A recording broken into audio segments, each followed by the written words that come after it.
for payment of allowances with the approval of the former NSA Director General, Mustafa Yusuf, who is now an MP, Gifty Owari Abuaji, acting from February 2021 to September 2021, and Osel Sibe September 2021 to January 2025.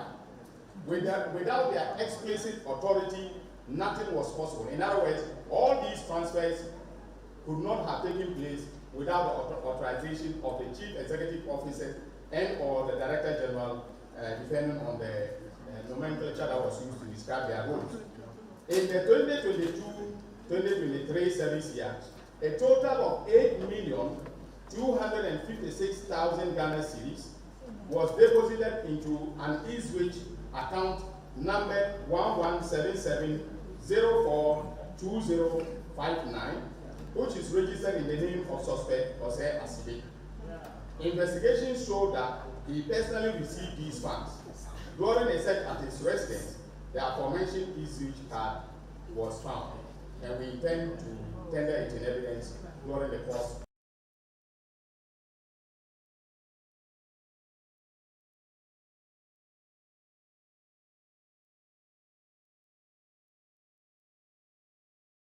A vendor in the marketplace received a total of 21,306,272 Ghana cedis and 43 pesos into his accounts from 2017 to 2024.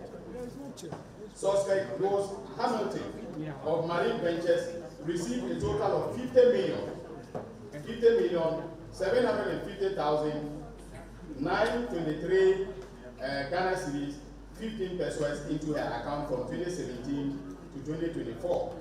Suspect Isaac Asamani of Auction Buy Ventures received a total of 11,458,686 Ghana cedis, 90 pesos into his account from 2027 to 2024. A total payment of 167,554,398 cedis and 50 pesos was made into the account of a savings and loan company, a savings and loan entity between 2019 and 2024. Suspect Sylvia Opari of Silsona, the names of the companies are very interesting. Silsona Ventures received a total payment of 10,746,634 Ghana cedis and 41 pesos into her account from 2021 to 2024. Suspect Jacob Yosin of Nyasapo Ventures received a total payment of 19,199,638 Ghana cedis and 57 pesos into his account from 2021 to 2024. Suspects Philomena Atta and Stephen Kovina of Brainwave Ventures received a total of 17,646,523 Ghana cedis and 80 pesos into their accounts from 2021 to 2024. Suspect Solomon Dominic of Alpha Lita Ventures received a total payment of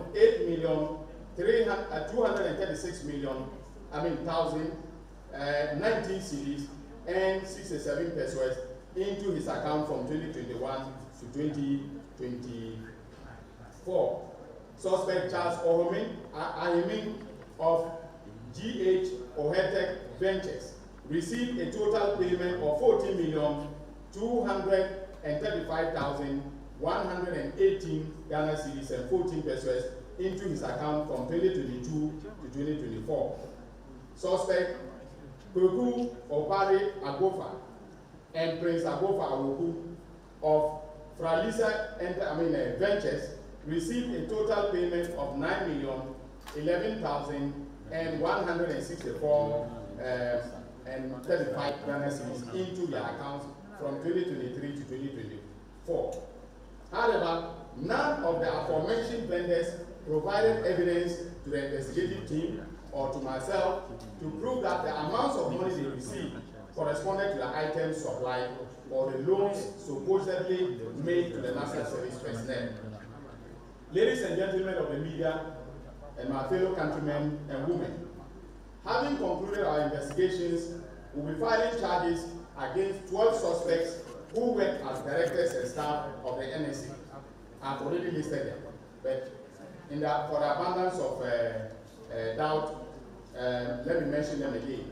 These are Mustafa Yusuf, a former executive director, Osea Sibenchi, former director general, Gifty Owari Mensah, former deputy executive director, Kweku Ohinijan, former deputy executive director for operations, Abraham Bismarck-Gezi, former internal auditor, Kweku Denchi Eje, an accounts officer, Idrisu Ibn Abubakar, former head of accounts, Stephen Kobina Jemfi, who is, we have asked that he should be rearrested because we discovered some new accounts that, contain some deposits, and so he was picked up this morning. So he is currently he's undergoing further interrogation. He's a Koforidua director, then Prince Agofa Ewuku, a district director, and Jacob Yorson, management information systems administrator in the northern region. We will also file charges against the following persons who are vendors on the marketplace on the central management system of the NSA in the eastern, Greater Accra, and Ashanti regions. Isaac Osei Asamani, the owner of Stalwart Option Buying Ventures. Charles Ohomini, the owner of GH Ohek Ventures.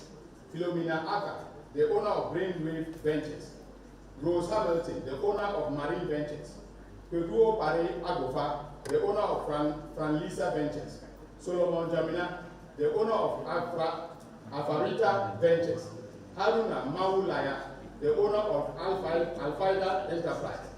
Sylvia Ntriwa Opare, the owner of Sensona Ventures.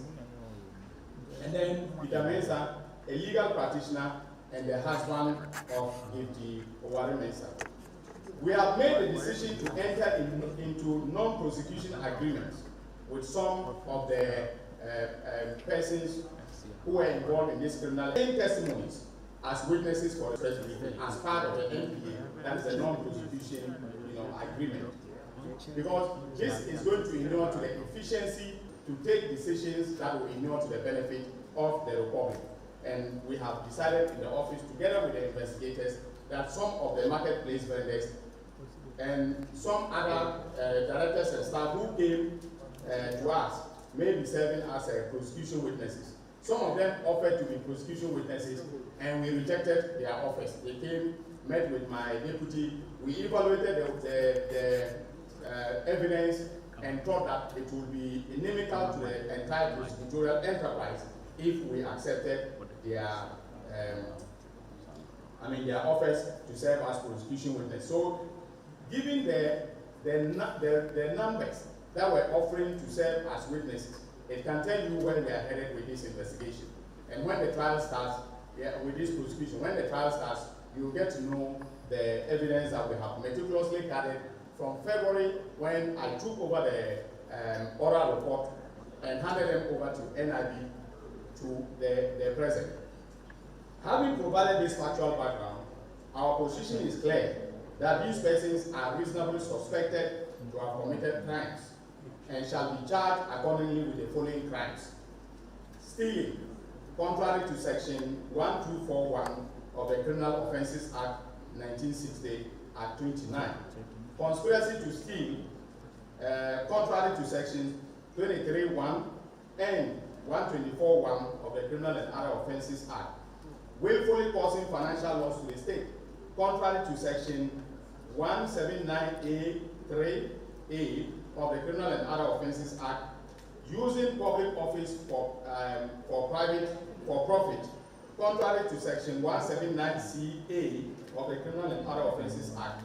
Obtaining public property by false statements, contrary to section 5 of the Public Property Protection Decree 1977 SMCD 140, money laundering, contrary to Section 1, subsection 2C of the Anti-Money Laundering Act 2020 Act 1044, and conspiracy to commit money laundering, contrary to Section 3 of the Anti-Money Laundering Act 2020 Act 1020. In conclusion, ladies and gentlemen, as part of the oral agenda, I have ordered that a comprehensive investigation of the assets of these persons be conducted. That investigation is ongoing, and we shall be pursuing the suspect to retrieve funds attributable to them and assets they have acquired using those funds. So I want to thank you very much once again for covering this press conference. God bless you.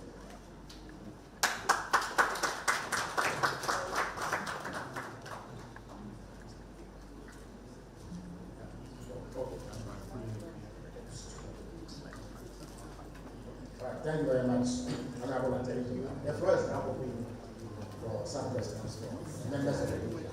So as we do, if you have a question, please put your hand up. I'll call you, come forward, ask it, each person is entitled to only one question in the interest of time. After that, I thought I saw your hand. Please come. So if you have a question, just come forward.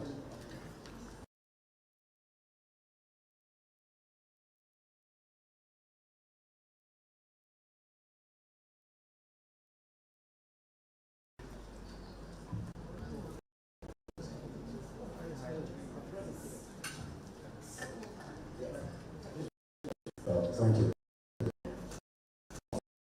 I work with Media Journal. Okay.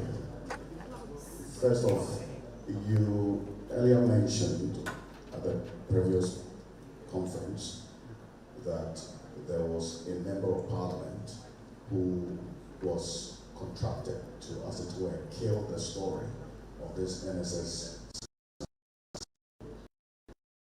on that said member of parliament, because I didn't hear anything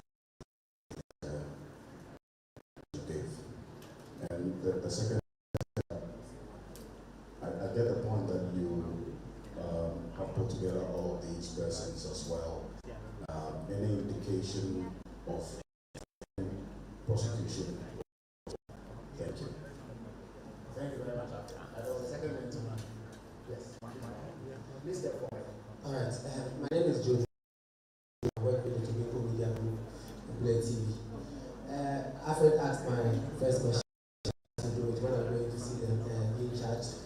And my concern is the mode of operation by the current Attorney General, which is your office. Many have argued that why come out to tell us all this when we can just go to court and then come and tell us what they have been charged with, and then we can all have confidence that we are really committed to dealing with this matter. That if you can respond to that for us, thank you. Thank you very much. Are there any other questions, please? All right, please step forward. Anybody who has a question. In the interest of time, we need to manage it.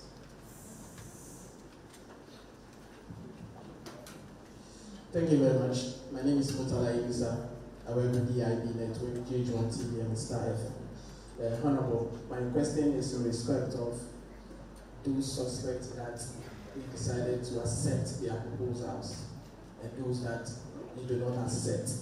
What specific criteria goes into whose offer you accept and whose offer do you reject? Thank you.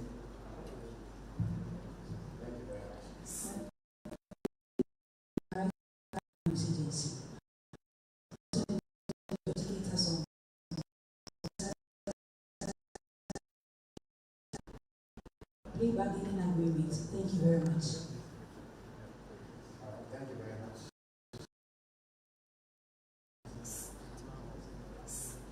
Please go ahead. Ask a question. Thank you for your brilliant presentation. To be very honest, if I knew you were going to talk about this program, a national, I wouldn't have all the up to 25 to tell you to this place. But I came here purposely because of what was published on oral. Because we have, as an organization, made a petition to oral and wrote a letter to me. My name is Solomon Kwakumi. Excuse me, sir. If it is not related to national service, thank you very much. So you resume us. Right, so we take one last.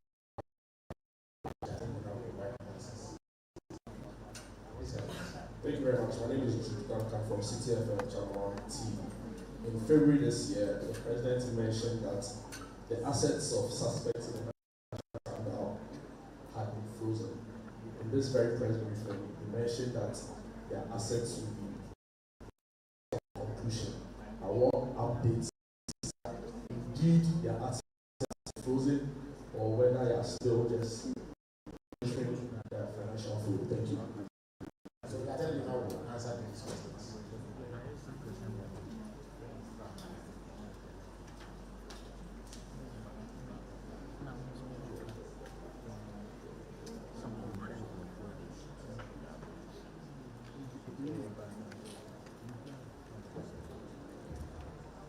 Thank you very much, ladies and gentlemen, for your very wonderful questions. The question in relation to the member of parliament who was in the center of the investigation. There are two members of parliament who were investigated in this scandal. One was a former chief executive officer, that is the Honorable Mustafa Yusuf. And so in his case, we basically had the evidence, relating to taking as the executive officer, and then we interrogated him. In the case of the famous A+, the investigation is still ongoing, and there are talks with him with respect to the role that he will play, either in respect of providing evidence against those who try to do what is alleged to have been done, or if at the end of the day no agreement is reached, then maybe he will have to stand trial. That is where we are with respect. So the investigations are ongoing. We haven't concluded with him yet. The investigators were supposed to go to Parliament and do the interrogation in Parliament, and at the last time that they made a request, they could not do the interrogation. Now, in terms of the timing of prosecution, there have been a number of developments that came in very late. So as late as yesterday in the evening, I met in the office with one of the principal actors who is offering, to provide us with evidence.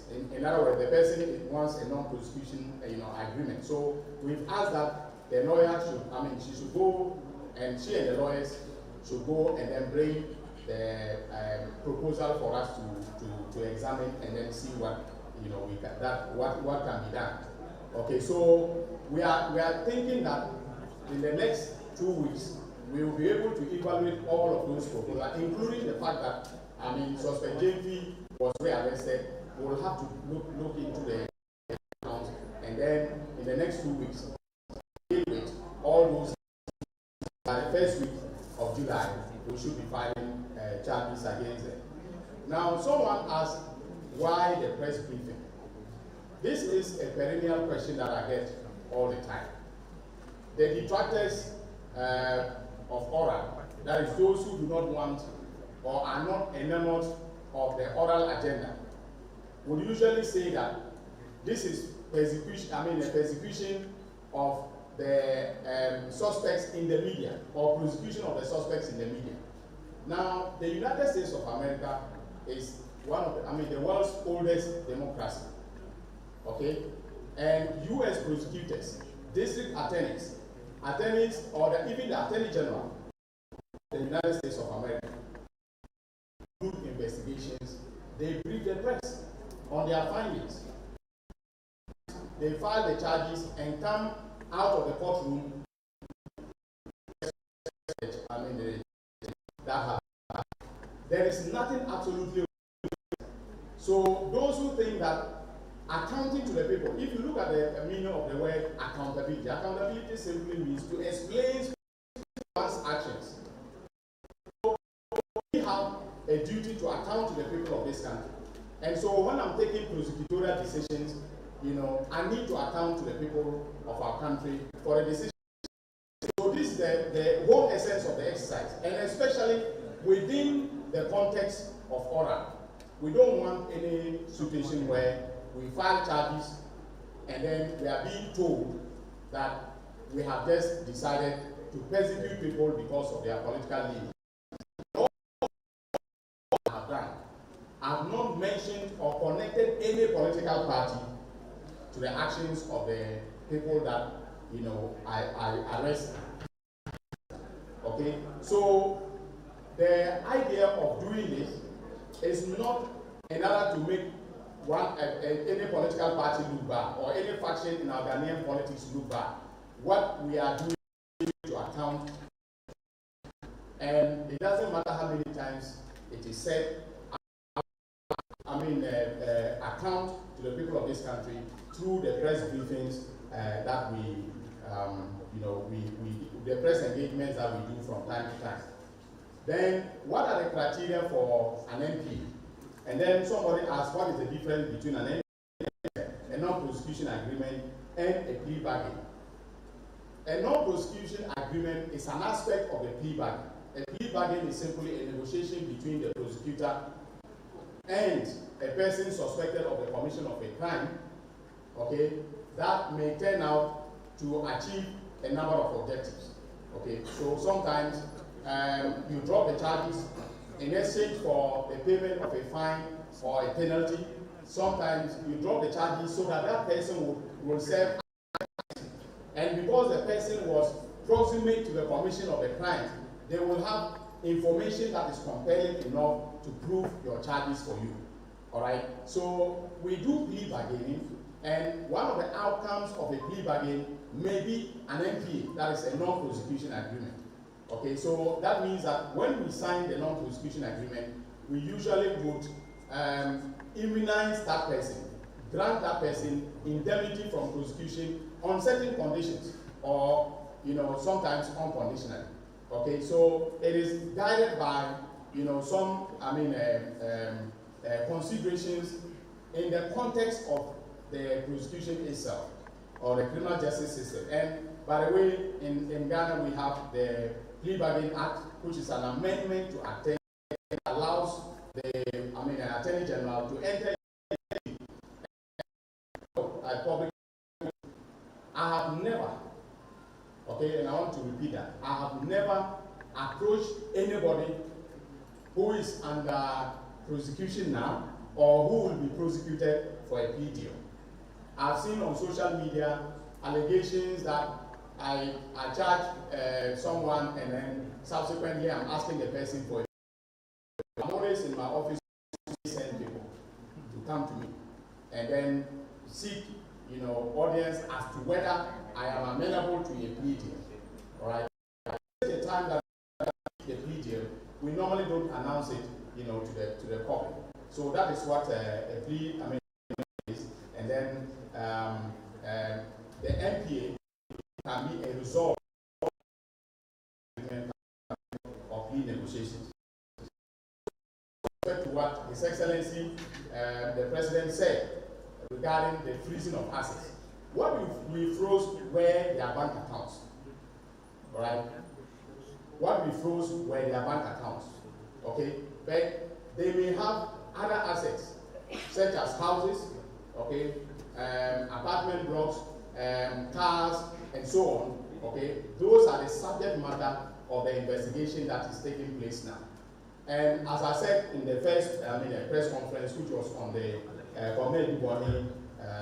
investigation, I said we normally do contemporaneous investigation of the crime, the criminal enterprise, as well as the asset recovery. All right. So we are using the same approach now, but with this one, it is slow because you know, if once we begin the prosecution, you will understand that they were doing mostly cash transactions. Okay, so take the cash from the bank and then go and give it to one of the directors or one of the staff. And okay, so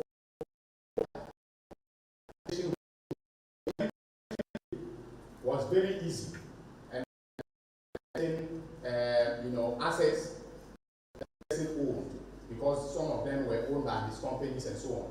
In this case, it is a bit different. That is why we have frozen the financial assets, that is the accounts, but we are still doing the investigation with respect to houses, cars, you know, and so on. I hope that makes it very clear for the person who wanted to know the difference between what His Excellency said and then what I said in my address briefing. Thank you.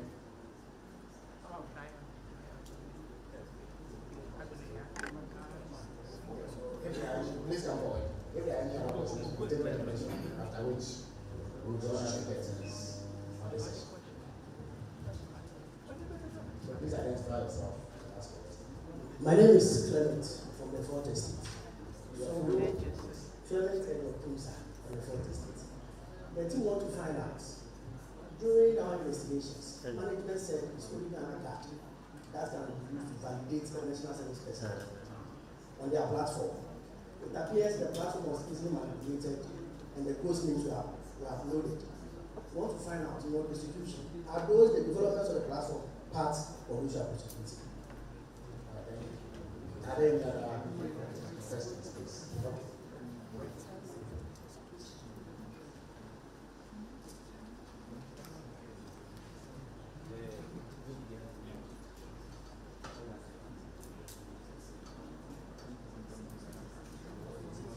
My name is Benny. I report for the Chronicle, and I'm also a court reporter. We've seen the Dr. Okulin prosecution, how it went. It took almost 7 years. What is the timeline for this prosecution? Are we going to see it traveling or going on the road for like 7 years, or the 4 years ago by when this prosecution has not ended? Because we've heard something that they are going to frustrate the case. Please pass it on to the rest. My name is Vanessa. My name is Vanessa Ayine. I'm with Ignite Media Media TV. So my question is, this is a lot of money, over 548 million. Are we going to recover all these monies? And it wouldn't just be that people are prosecuted and that's it, because it's a lot of money and it can do a lot of things for the country. Thank you. Thank you very much. So that would be it for what's the final round? Whenever I think the floor is yours.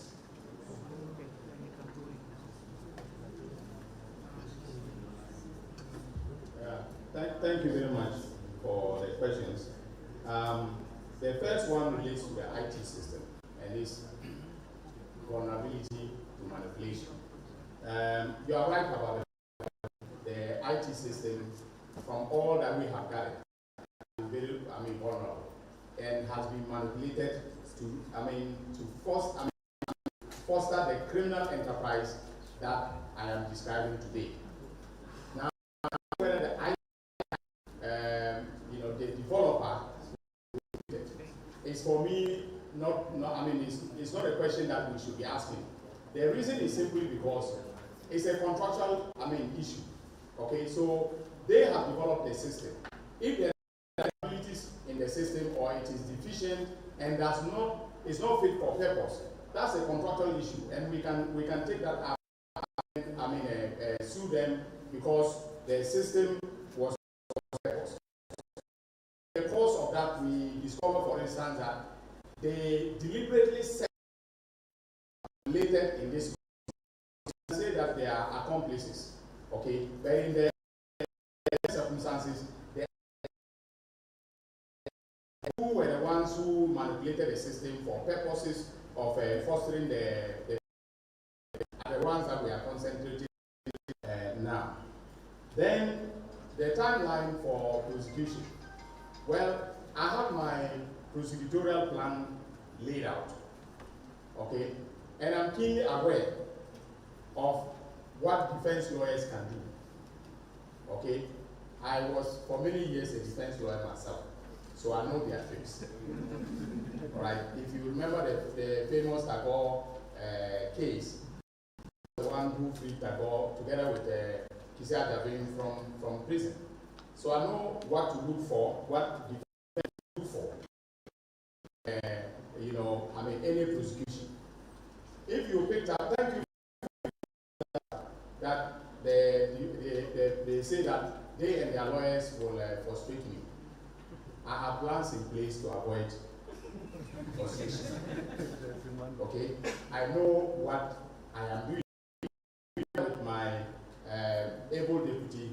We will make sure that this country, because if they frustrate me, they are frustrating the people of this country. And as one of the questioners, said, 548 million is a lot of money.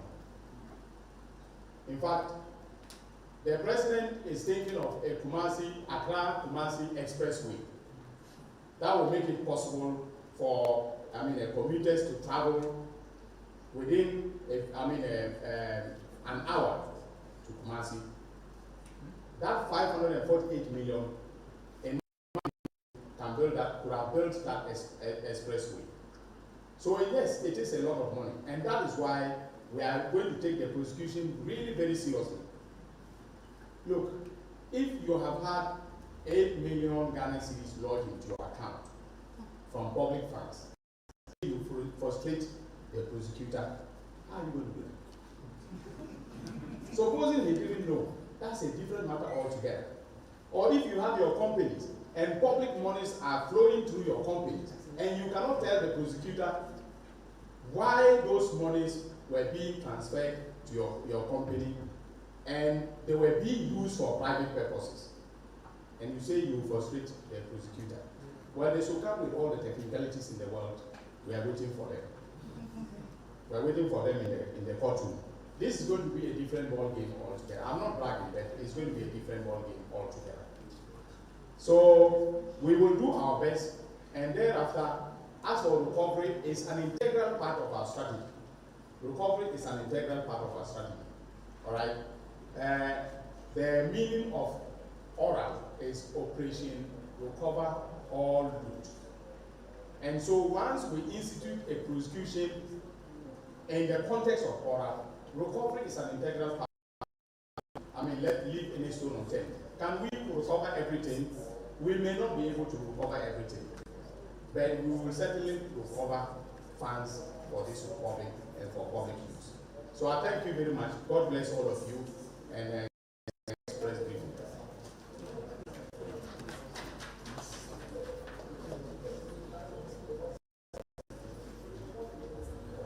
Please resume your seats.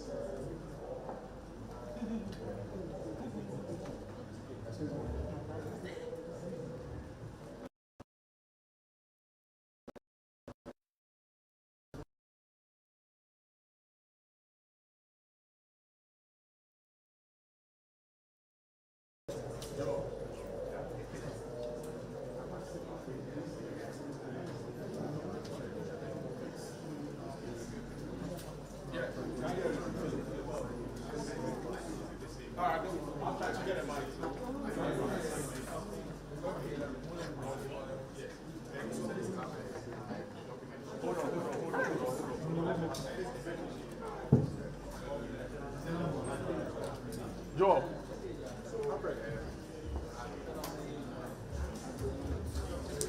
I'm fixing the mic.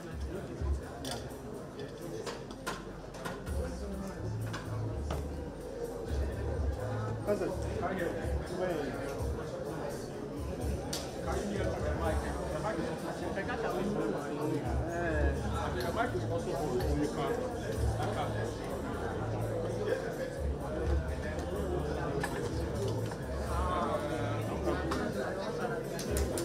Can you see me now?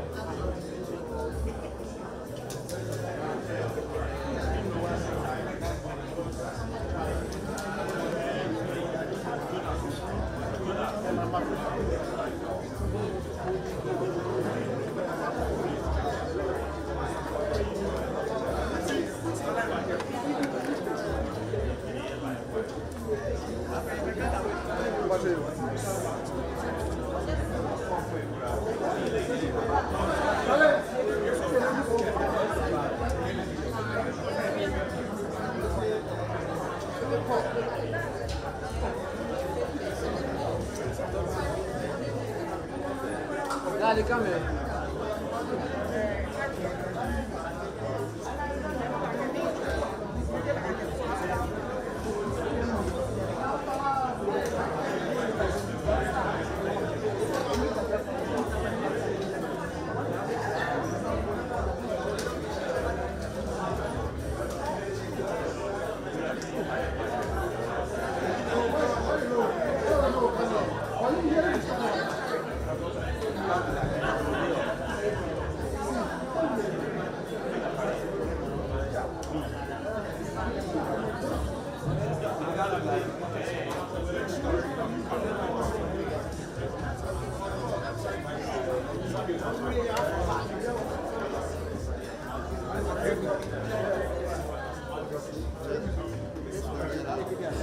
First, do I mean?